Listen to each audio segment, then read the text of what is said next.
যদি তুমি সফল হও তাহলে তোমার ছেঁড়া জামাটাও একটা ইতিহাস, আর যদি তুমি ব্যর্থ হও তাহলে তোমার ব্যবহৃত দামি সোনাটাও একটা উপহাস।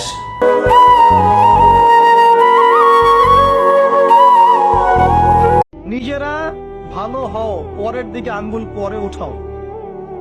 নিজেরা ঠিক হও, নিজে আগে জ্ঞান অর্জন করি, নিজে আগে আমল করি, নিজে আগে হালাল খাই, নিজে পরিবার ঠিক করি, নিজে আমি দিন ইসলামের জন্য ক্ষুদ্র পরিসরে কিছু করার চেষ্টা করি, অন্যের ভুলের দিকে আঙ্গুল পরে উঠাই। দেখবেন ইনশাআল্লাহ প্রত্যেকে যদি নিজের ফিকির করি, আস্তে আস্তে সমাজ ঠিক হয়ে যাবে ইনশাআল্লাহ।